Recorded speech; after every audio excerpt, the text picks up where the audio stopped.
Call the meeting to order. I want to start with salute the flag. Mr. Paul Fournier. I pledge allegiance to the flag of the United States of America and to the republic for which it stands, one nation, under God, indivisible, with liberty and justice for all.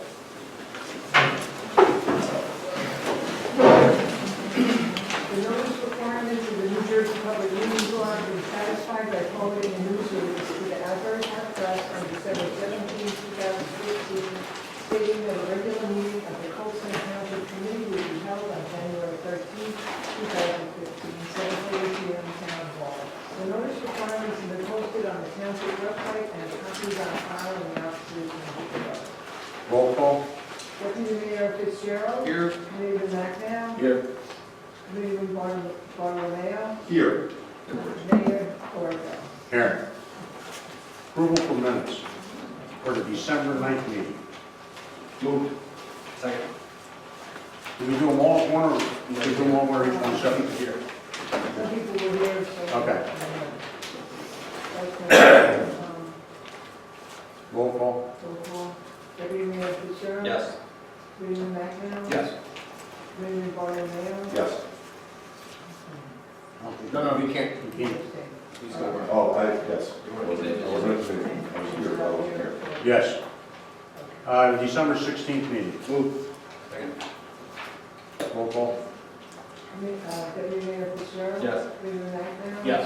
Mayor Corrigan. Yes. January 3rd meeting. Move. Deputy Mayor Fitzgerald.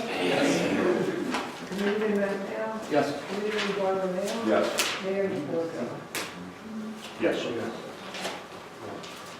Different color on this, remember? I know, we didn't do that this time. Once again, You ran out of color paper. I have to reformat the sheet. That works for you. I know. All right. I'll work it for everyone. Here we go. Thank you.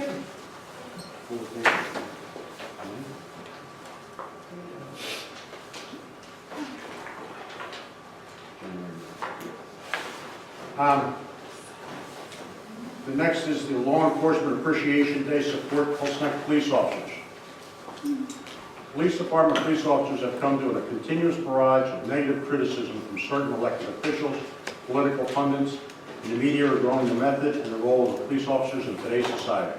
The Pulse Neck Township Committee, well aware of the everyday risks and challenges faced by law enforcement throughout the county, state, and within Pulse Neck. As such, the Township Committee we want all Pulse Neck police officers to be fully aware that they have our total support and respect. With National Law Enforcement Day being held on January 9th, the members of the Township Committee want to reaffirm their support and express their appreciation to all law enforcement professionals, and particularly Pulse Neck police officers, for their constant and invaluable service to the community. Mayor, just to let you know, our chief did attend that event. He said it was slightly more lightly attended than last year. But there were a couple of chiefs there, and obviously another good event here in Neptune for statewide event. Last year, we made swearing in of the Pulse Neck Fire Police. Who's all here to get sworn in? Kevin? And Paul? No, I've been sworn in. All right. So just one? That's it? Okay. You want some of the Bible form, no? You know, a little bottle? So left hand on the Bible, right hand on God. And just repeat after me. Okay. I I do solemnly swear solemnly swear that I will support the Constitution of the United States for the Constitution of the United States and the Constitution of the State of New Jersey, and the Constitution of the State of New Jersey, that I will bear true faith and allegiance and true faith and allegiance to the same to the same, and to the governments established in the United States to the governments established in the United States and in this state, and in this state, under the authority of the people, under the authority of the people, and that I will faithfully, and I will faithfully, impartially, impartially, and justly and justly perform all duties of the office of perform all orders in the office of Member, Fire Police Township of Colesburg. Member of Fire Police Township of Post Neck. To the best of my ability, so help me God. To the best of my ability, so help me God. Very good. Thank you.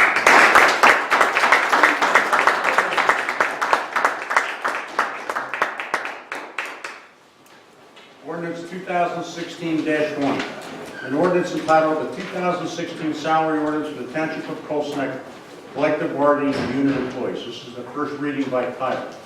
Comments? Mayor, we usually would just indicate that this is what we refer to as the white collar contract for the folks who basically work in this building.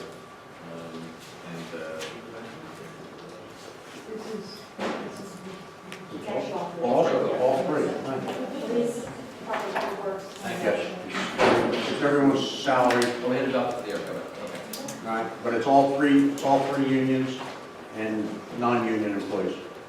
Right. Any other comments? Move. Second.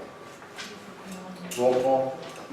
Deputy Mayor Fitzgerald. Yes. Mayor Ragnar. Yes. Mayor Barnwell. Yes. Mayor Overall. Yes. The public hearing is set for January 27th. Resolution 2016-20, adoption of a temporary capital budget. This is to get us through until we have a final budget in April. This will carry us through for what, the first 4 months? It's specific to capital expenditures, so Right. that we can move forward on it. No. Okay, all right.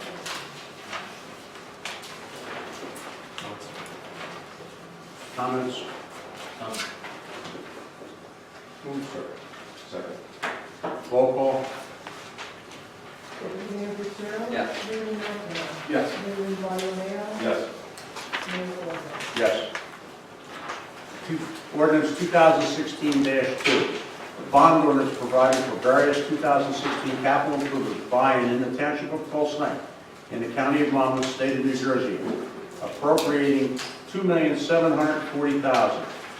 Therefore, including a grant from the New Jersey Department of Transportation in the amount of $240,000, and the authorizing the issuance of $2,398,095 of bonds and notes that the township to finance part of this cost of thereof. This is the first reading. Any comments? This is about the roads, and part of it's going to be for the police station. Yeah, it's $2.24 million allocated to road improvements, $500,000 allocated to a future improvement to the police department, hopefully by next year. For the individual or something. Yeah, well, still working. Move. Second. Roll call. Deputy Mayor Fitzgerald. Yes. Mayor Ragnar. Yes. Mayor Barnwell. Yes. Mayor Overall. Yes. The public hearing is also set for January 27th. Ordinance 2016-3, ordinance amending and revising Chapter 26 Farmland and Open Space Committee, 26-2 membership. This is the first reading by title. We're going to put on 2 more alternates on the Farmland Preservation Committee. If they want to volunteer, and we've had a hard time trying to fill it, and one of the people's from Monmouth Conservation, so we have to do this now to get these people in. Move. Roll call. Deputy Mayor Fitzgerald. Yes. Mayor Ragnar. Yes. Mayor Barnwell. Yes. Mayor Overall. Yes.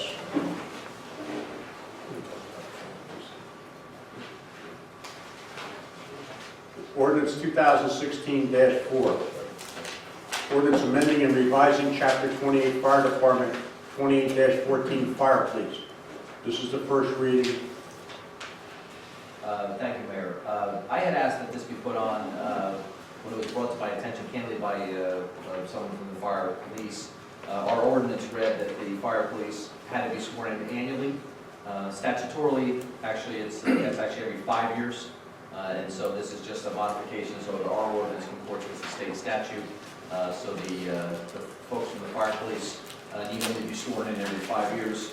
Although I quite frankly like seeing them every year so that they get the accolades and candidatehood.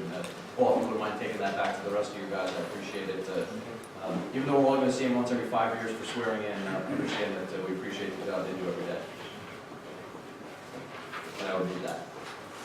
Second. Roll call. Deputy Mayor Fitzgerald. Yes. Mayor Ragnar. Yes. Mayor Barnwell. Yes. Mayor Overall. Yes. Resolution Oh, yeah, public hearing, January 27th. Let's phone that in. Resolution 2016-21. Resolution entering into a municipal shared service defense agreement to retain e-consult to prepare municipal third-round affordable housing obligations. Tom? Yeah, this is part of our COLA litigation. At our last COLA subcommittee meeting, which was last week, we discussed the prospect of retaining an expert. And this entity, eConsult, is out of Philadelphia.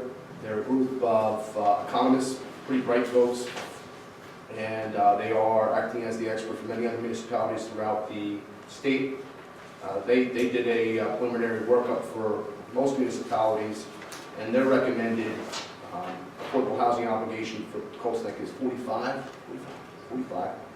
And of course, that is far less than the 277 number that's been tossed our way, and a little bit more than the 12 that we're proposing, but we felt it prudent to, as a subcommittee, to have such a qualified expert as these folks on our side should we need to litigate the matter further.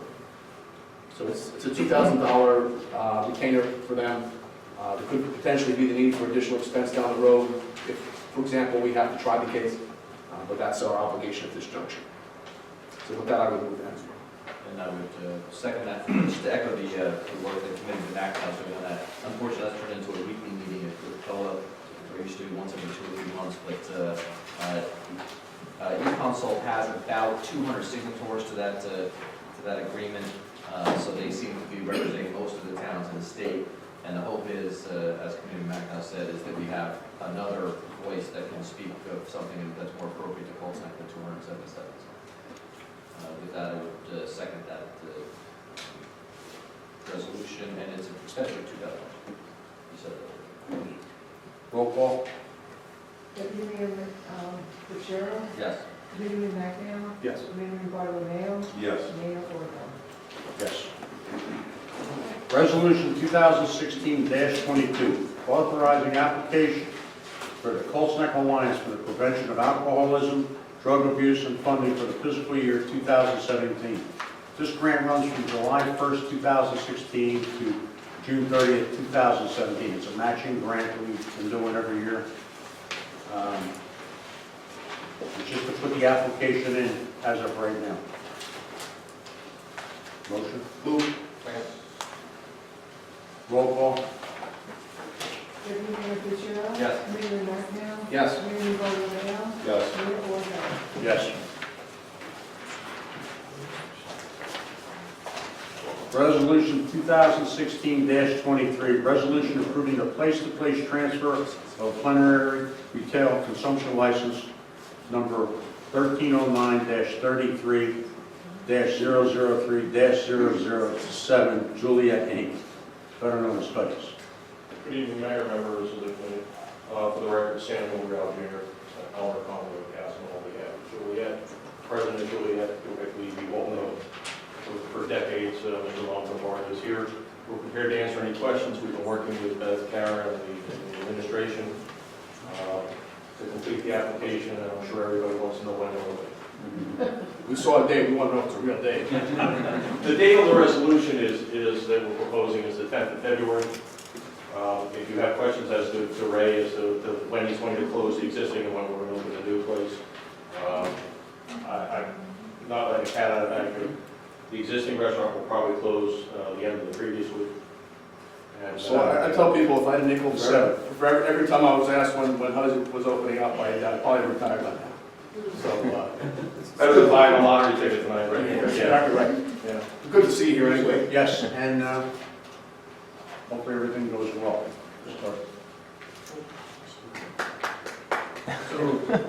Second. Roll call. Deputy Mayor Fitzgerald. Yes. Mayor McNeil. Yes. Mayor Bartolomeo. Yes. Mayor Ordon. Yes. On behalf of all these, thank you. I appreciate it. Look forward to the new place. Thank you very much. Get out of here. Thanks, Ray. You're welcome to stay. Cost some money. No, I gotta go back to my own meeting now.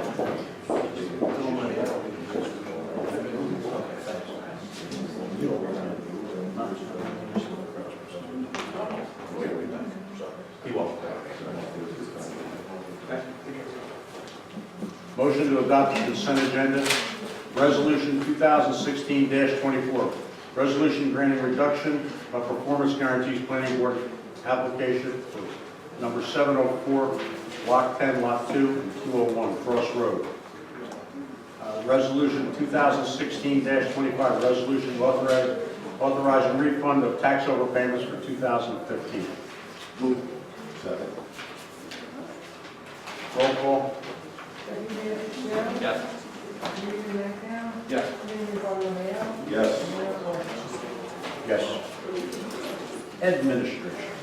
Yeah, JCP&L, in your packet, you'll notice that they notified us of their 2016 trimming and vegetation management efforts in Holston Township. The area that's scheduled for 2016 is about a half-mile stretch just east of Route 34 in and around the Little Naval Base. So very few residential properties will be impacted by that particular vegetation management effort. Secondly, leaf collection. As you may have noticed, the Department of Public Works has finally completed the 2 full passes through the 4 areas, and they this week have done one last sweep through the entire town. So hopefully we will see fewer leaves on the road, and I think just in time as the cold weather is turning to snow. And finally, the 2016 budget effort is underway. Initial recommendations have been made by department heads, and I started this week to meet with them individually with an eye towards February to make a presentation to the township meeting. And that's all I have there. Michael, motion to approve vouchers. Vouchers total $3,382,587.16. I did review the vouchers, and as everyone knows, I try to say this at the beginning of every year, so I don't say it every time, is you go through our financial folks first with the administrator before I see them and review them, and so everything to be in order. Email conflicts, excuses.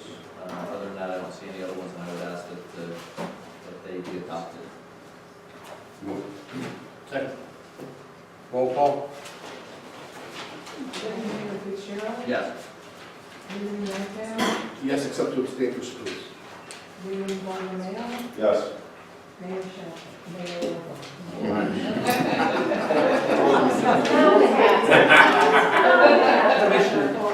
Yes. And one Jim's part. They look a lot alike, too. Yeah. We're missing 2 back there. It was a lot easier. Next meeting will be here. Township committee reports. Mr. Bartholomew. Thank you very much. It's my first time speaking. I'll try to make it brief. Board of Health, take your cat or dog for rabies vaccination. Monmouth County residents, Conover Road Firehouse, January 16th, 9 a.m. to 10:30 a.m. Will be hung up outside the doors here. Right, Beth? Yes, Is Monmouth County or just Holston? Monmouth County, she said. it is Monmouth County. Program. It's a Monmouth County program, I Other boards that I was fortunate enough to be assigned to, sports. New grievance policy in place on their webpage, very important to that organization. Basketball, wrestling in full swing, father-daughter dance, the 28th of February, that's a big success for those guys, they make a lot of money off of it. Opening day baseball, first week of April, they want to reenact the scoreboard and announcers. Senior Citizens Club, I was fortunate to swear in my first 3 people, which was a lot of fun. They went through their reorg. Holston PD was there to explain the trials and tribulations of fraudulent emails and fraudulent knockings on the door, and what to do in case of those things, terrible telephone calls. Your son is ill, he's in Florida, please come with us. So it was pretty educational for those folks. The grand reorg and budget was reviewed. They're going through an improvement over there. Their lights, when they were originally installed, you guys would know better than me, were installed incorrectly. They were never insulated, so they had to rip everything up. They're going through that process, so there was a bit of a melee on the completion of that. A lot of people feel that's being done incorrectly, but they're working their best hand in hand with their board. They inquired about some snow removal reimbursement, which Kathleen's working on, and where we stand with our repaving of roads. Snowfield happens to be one of them, that's what they were asking about. So They're in luck, if that's on. I had told them I would report back to them. Board of Education, very interesting. This goes for the entire town. They went through a reorg as well.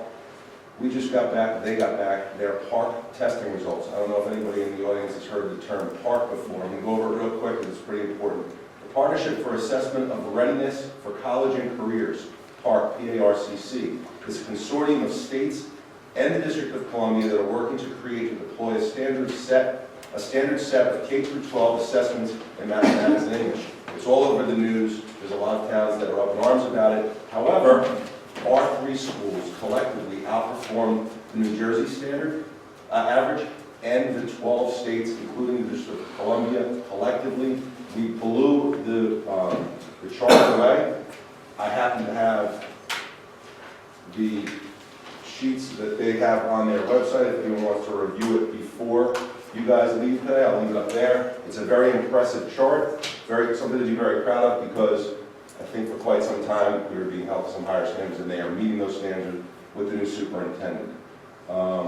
It's on their website. Last but not least, I owe an enormous apology to the First Aid Squad. I was on that board as well. Unfortunately, missed that meeting.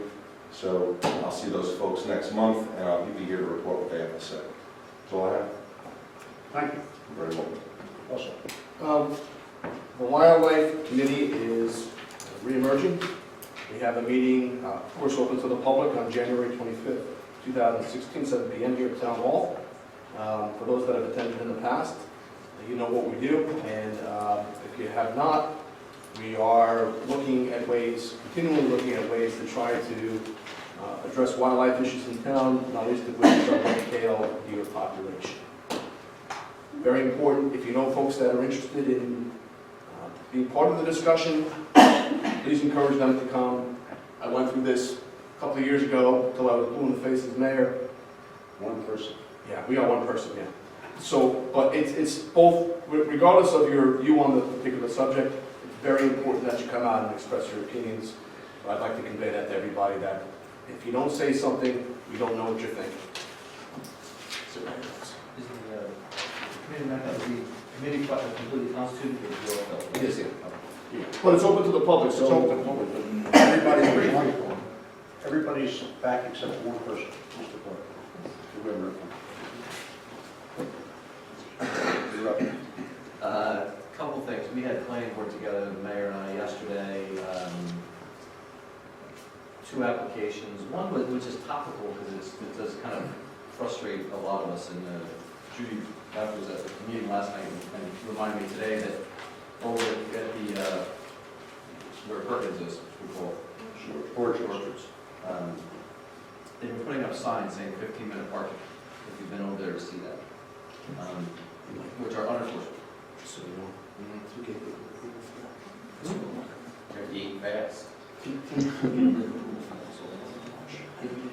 He gave them an approval apparently for a couple of them. The problem is they posted them out. Tim was there last night, and they put them out in the middle of the parking lot, so they couldn't be properly snowplowed. And it's mushroom. It was 5, now it's 7, and then it's 12, and it's 14. And they have some other sign problems. So they were there with tonight. We're trying to address those, but it's just another one of those holes that we have to fill on. You know, if it's not a motor vehicle sign, it's enforceable by Title 39. And it's not an advertising sign. What is it? It's there, and best, if I could quote you, Judy, it's not a false neck. So we're addressing that to see if we can do something about that. That was one of the applications of the subdivision. My other assignment this year is liaison to the police department.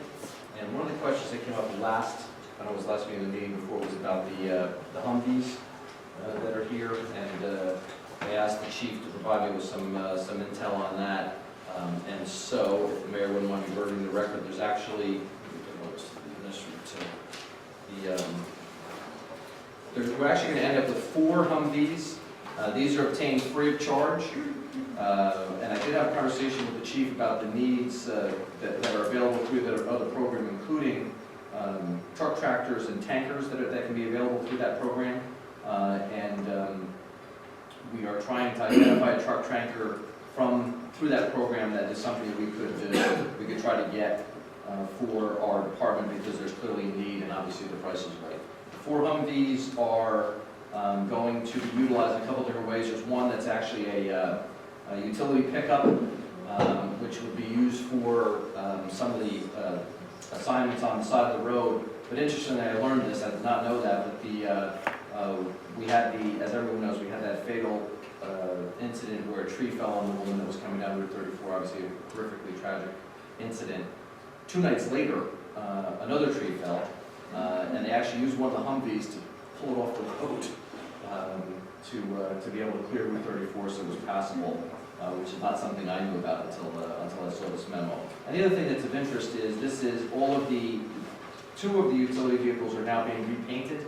They have some body cosmetics that have to be done with them, they're being repainted. That's actually no cost to the taxpayers, something else I learned. The community service clothing bin that's by Becker's Hardware is actually the proceeds from those donations go to that community service program, and they're using the proceeds from those donations to redo those Humvees so that they're more attractive, more presentable for Tulsa.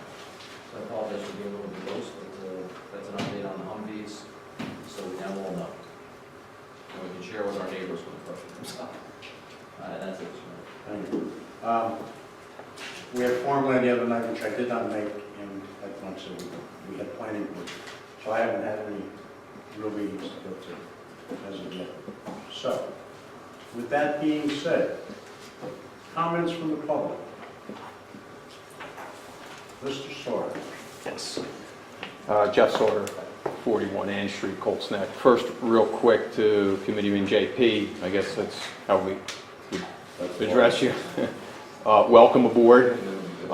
It's nice to see, though I know the party has kind of a self-imposed term limits, it's good to see new energy, new thoughts, new ideas being interjected into the town. So that's really good. So good for you. I want to circle back around to the last 2 meetings in which I inquired on the status of some capital spending, which no one there sitting at that table at that time, with the exception of you, JP, couldn't answer the question. So hopefully, did you guys get, I see the town administrator there shaking her head yes. Yeah, and I think where the confusion was, the 12-9 meeting, it was identified as a $8,700 line item. The follow-up on 12-16 was $87,000. So I think that's where we kind of looked at each other with some confusion. So it was, in fact, a roughly $8,700 balance remaining in that capital line item that you're questioning. And the detail is that it was $105,000 that was bonded, roughly $83,000 was spent on the slate roof, $1,600 in connection with an architect for the cupola repairs, $7,500 for the steps out front, and $4,000 was spent on the sump pump repairs in the basement.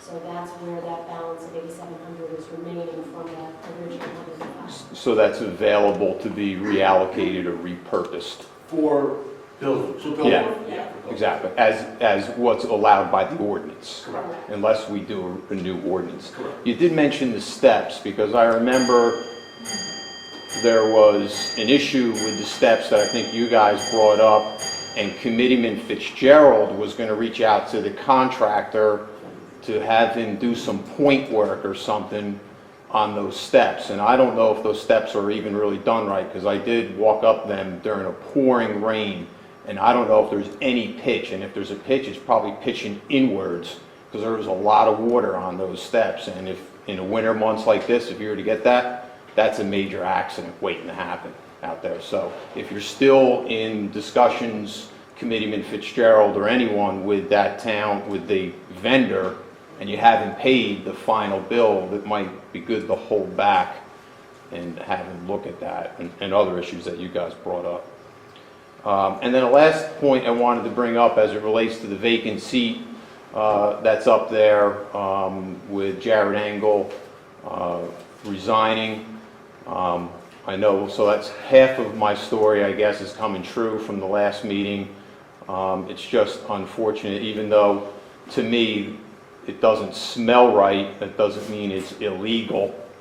You know, that probably both parties do it, Republican or Democrats do it, but it's just unfortunate that we waited this long for him to announce his resignation, because if it was happened a lot sooner, we the people could have had an opportunity to elect and vote who gets to run this next year, rather than, with all due respect to the party sitting up there, you, the 4 people, get to pick who that final replacement is. So that's unfortunate.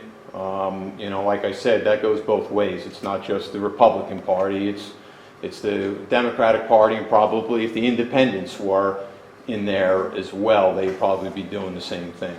I just wish that you guys would do what's right for the people, and maybe not just what's right for you as a party or as an individual. Okay, thank you. Anyone else? Judy? I have a couple Harrisonville Road questions. One is that road was repaved, what, 3 years ago? More than that, but, yeah. It's in pretty bad shape in some areas. Well, it was done in 3 different sections.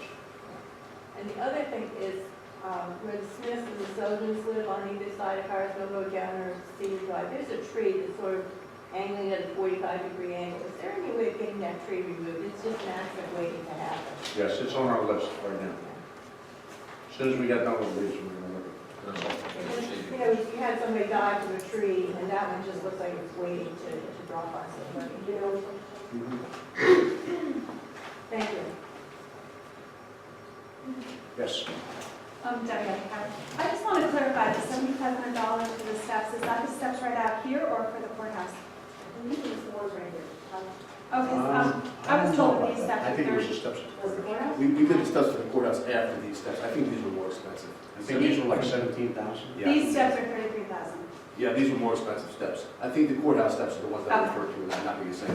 All right, that's what I Those were done more recently than, This past year. No, actually, with Canada, but whatever was done recently, is that? I think the courthouse steps were done after these steps.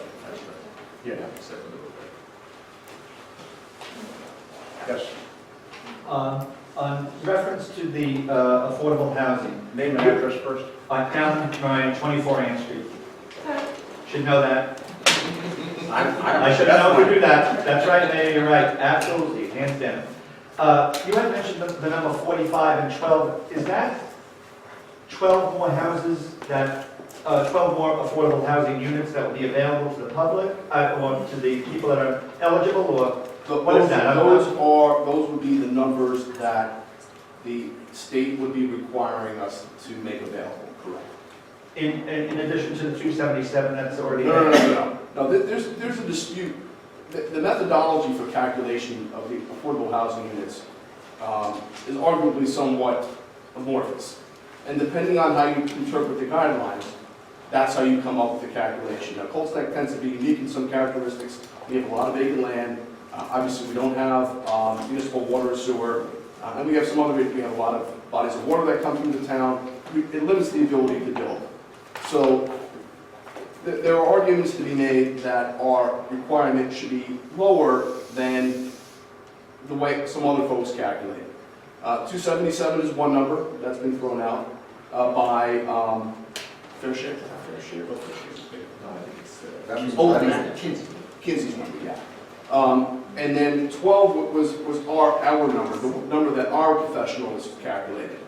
45 was the number that was calculated by the expert that we're not going to be hiring, who calculated numbers for all the municipalities in the state. But those would be, let's assume hypothetically that the 45 is the number that's ultimately adopted by the court, because don't forget now, whereas COVID used to be a creature of state government, it is now a creature of the courts. It is totally, all these issues, for every municipality in the state,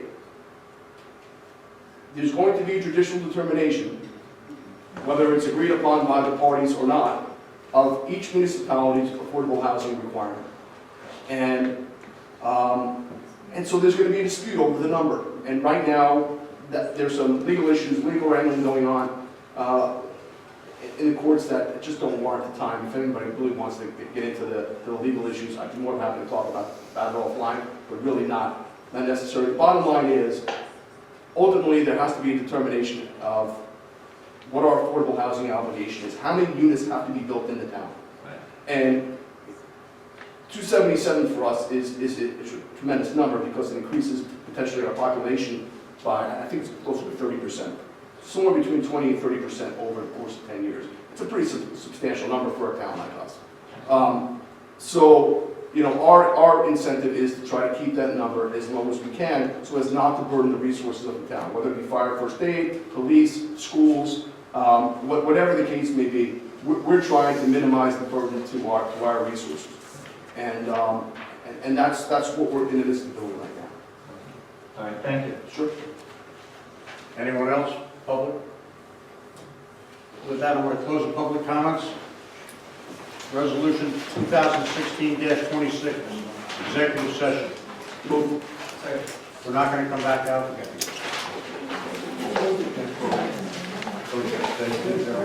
All in favor? Aye. Opposed?